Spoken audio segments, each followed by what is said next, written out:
Good morning. This is John from Clock Repairs Merseyside on a very cold morning. It's now 8 o'clock. I've been in the workshop since about 7 o'clock roundabout, and I just thought I'd do a video on the Steeple clock. Remember we showed you how we were doing the cases and what the cases look like. I mean this clock here, I'll try and show you the clock. I'll move this camera up slightly if I can. There you go, that particular clock I'm working on at the moment, and I'm going to do another video on the other clock we have, the other double Fusee clock we have, and I'll similar sort of thing. I'm just really showcasing what we're doing to the clock from a start to a finish point of view, from a restoration to it going on sale. But there is something I want to point out to you on this particular clock, and when you go through what you're doing to for the people who obviously are just coming into our fantastic industry, just some of the differences pointed out. I mean, I've come across something. We've actually stripped down the round drop dial clock, the about 1840s, and I found a few things which will be interesting to show you. It'll indicate a few things, what to look for, and to pay attention to save you having future problems, because as we already know, certainly with the older clocks, I mean, there's no re-popping out springs and stuff like this to, like on the Hermley stuff, where you can then replace the spring if it doesn't work quite right, and one thing and another. You've got to try your very best with a clock like this, is to get it right from the very beginning, and that for me, obviously, it's going to be a situation of making sure you're paying attention to everything that you're doing right from start to finish. Now, as said before on other videos, what we basically do with clocks of this sort of age, it'll all be hand cleaned. There won't be much ultrasonic work on it whatsoever. It'll be pretty much hand cleaned. And so again, but the good thing about that, it gives you a lot of time to inspect things properly, to make sure your pinions and everything is good. I'll just go through a few things with you. I'm going to use, let's see where we are. I'm going to use this area as our reference. So basically, this is the front, and the back. This is the front plate of the clock. This is the front plate of the clock. Sorry. Yeah, you've got things like they're your springs for your stop works on your fuse. On this particular clock, there was Fusee, there was gut line on it. Now, I would say, my opinion is, gut line is a better thing to use because it's softer and it doesn't damage the drums. Which is another thing that's often you'll see when people have used wire. It cuts into the drums slightly, scores them. Other things, you can get like a soft copper. I don't know whether we have any here. I'll just have a look for you.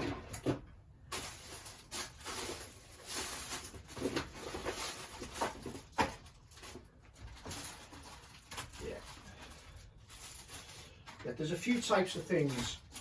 Okay. If I just show you this. Now, this is a copper or a wire, but it's got a plastic sleeve over it. I don't particularly like it.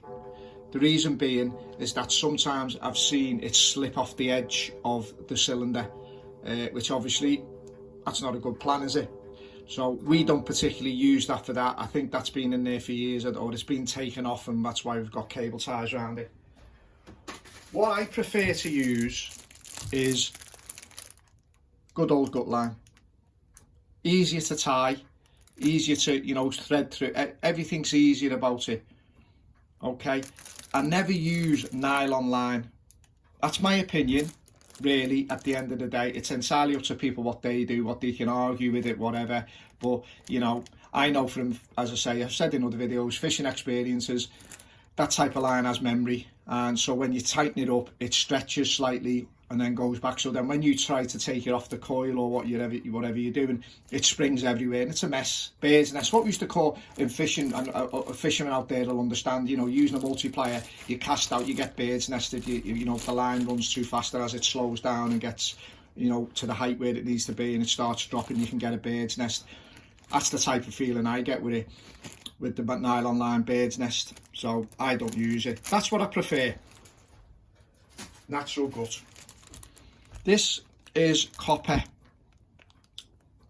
wire, which we use. Now I find it more difficult to work with. Now what we tend to do on the ends, rather than start folding it or whatever, when we put it through the cylinder, we'll solder the edge of it so it can't come through the hole again, or we'll try to tie it and put solder on it. I find it, because it's stranded, it can be quite weak, so you can get sort of snapping, and I don't particularly like it. I don't feel right about it, so I don't always use it. I may use it for these because we've got to, you know, it's an open back type of clock. I mean, I don't know, you can't really see through the side panel, so I'll probably go for gut. But if we use where it's got side panels, glass and stuff like that, we'll use this for more, we'll obviously dress it right, but we'll use it for more, you know, the way it looks, as it looks nice.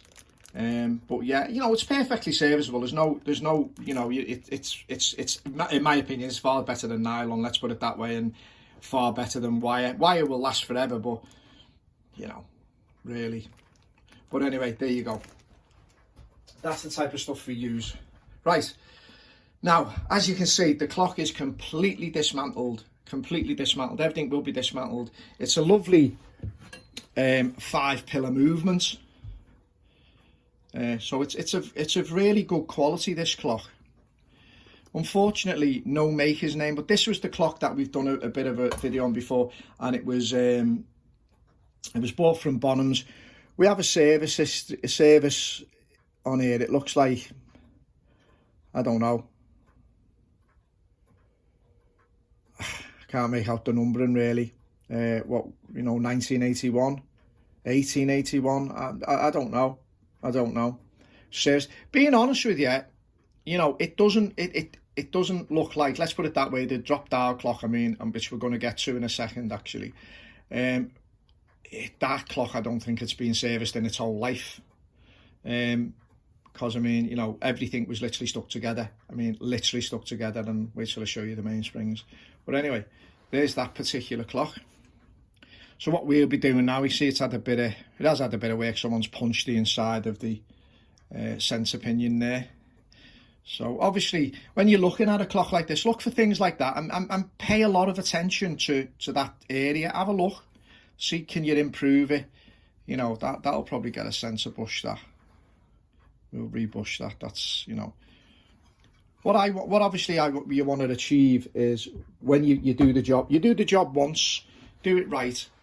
Do it once, don't be coming back to it messing about, you know, and all that, because you know, your timing's out then. And then if you, what I particularly do with clocks we're going to sell, I sort of put down its starting cost where we've bought it, and then it come down from there how much it takes me. You know, at the minute obviously Steve's done the case, that's a costing, you know, all these costings come down to the thing, and then I get to the final thing, I have a bit of research on the clock, and then I'll come to a final price, and I'll try and make it a bargain if I can. I'll try and make it a bargain. I mean, a lot of these videos now I'm doing here now are purely to help our sales channel out, because being honest with you, I mean, the amount of money you get off YouTube, I mean, you know, it's no wonder people get fed up of doing videos. Such a mess about, in my opinion, but there you go.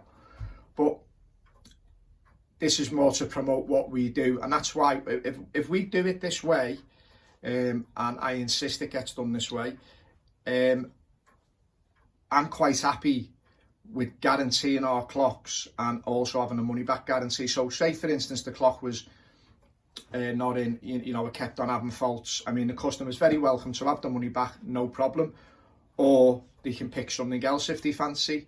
But we'll go to the end of the earth, let's put it that way. But I want to at first have the confidence to know that I've actually done what I needed to do, I mean, and I've done it right without any problem whatsoever. And rectified everything that's got to be rectified. Let's face facts, they're older clocks, you can rectify them. It's the more newer stuff, you know, that you know, the movements are absolutely junk. You start working on them, and you know, you make a part and you put it in, the part you've put in is better than the whole other parts in the clock causes weak spots. It's like putting one drop link on one side of your car, and next minute the other one will go as you drive up for a while. But one thing I'm going to point out in this video now, these are obviously the mainsprings, and we've took them out the cylinders, the barrels rather, and obviously we're going to check the bushing on the barrels, and we're going to clean them barrels up, and obviously put a smear of grease on the inside, and that's what we're going to do with that. Not much more to do except wind them back in. Now obviously you've got to have a bit of a steady mainspring winder to do all this. But what I want you to pay attention to is the rule of thumb with mainsprings is it's got to be 2.5 times the size of your spring barrel. That is a minimum, really, a given. 2.5 times. I mean, if it's 2.5 times the size of the barrel in circumference, so you measure your barrel, and if you want it, I mean, but looking at that, you can pretty much say, yeah, it's 2.5 times, and you know, you don't have to start getting measures out and, you know, being, you know, too anal about it, you know, as it says on me being, just get on with it, you know what I mean? But anyway, to me, that's what it looks like, 2.5 times. Now, we put them aside, move these springs out the way.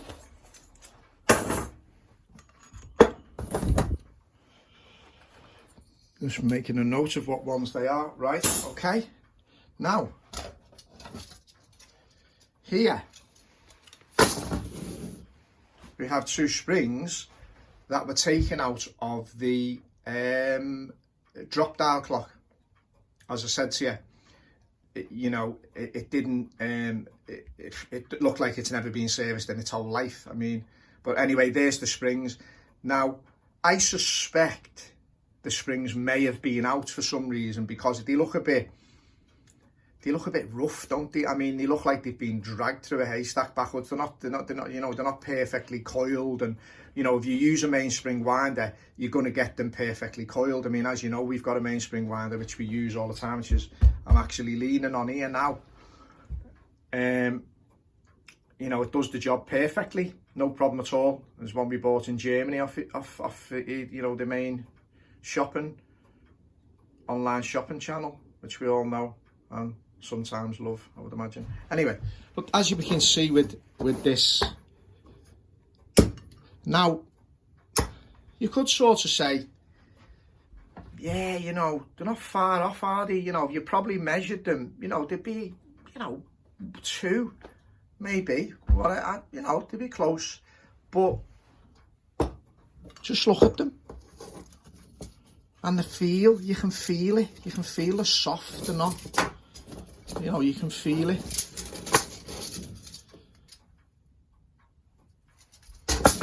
So, obviously they're going to get changed. Now, when you're measuring your mainsprings up, what you've got to take into consideration is you've got the hole on the mainspring there. Now you measured it all up and that, but sometimes with older stuff, I mean, you know, the end snaps and that. So I'm gonna just give you my insight on what I believe. So these, I think, may have been snapped at some time. I don't know. I can't say. We don't know the history of the clock, so we just can't tell. Now, if you measured the mainspring, I think it measures about 39, I think. I'll just check that out. So we just use a simple caliper. Zero it off. Measure your height. 34, 35, say. Okay, probably pretty much the same. The 2 cylinders are the same. This one's actually a bit bigger. 37.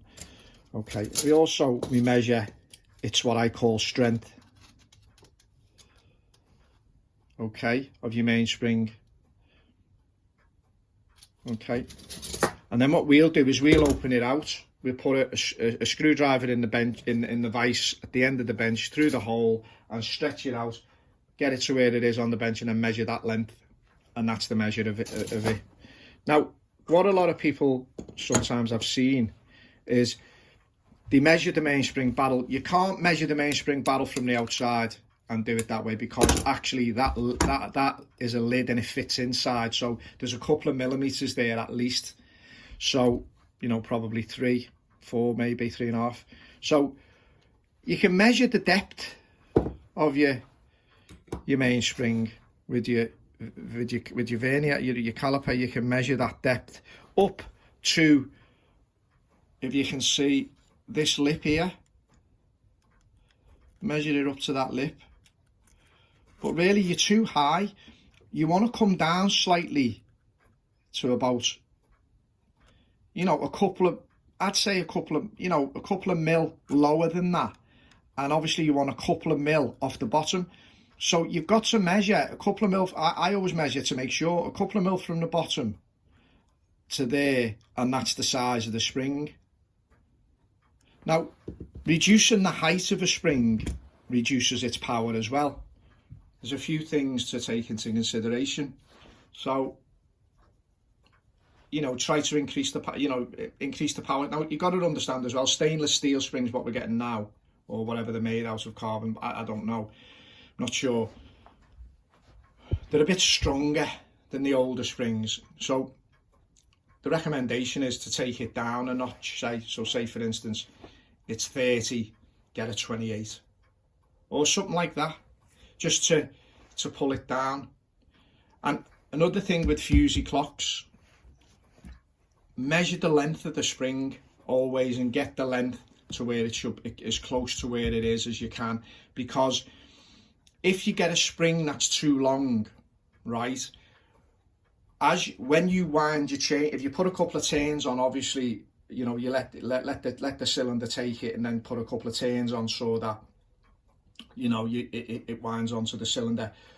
But if you put a couple of turns on then and it's too tight, the spring inside your thing will get compressed that much at the longer spring, because it's opening out. It's opened out to, it'll close things, so you won't get the full 7 or 8. You won't get 8 days out the clock. It'll run for like 5 or something like that, and then that'll be it, because the spring will be at its thing, and you actually feel it. It'll lock up before you get to where it actually, the movement actually has its sort of locking system for your chain or for your Fusee. It'll just lock.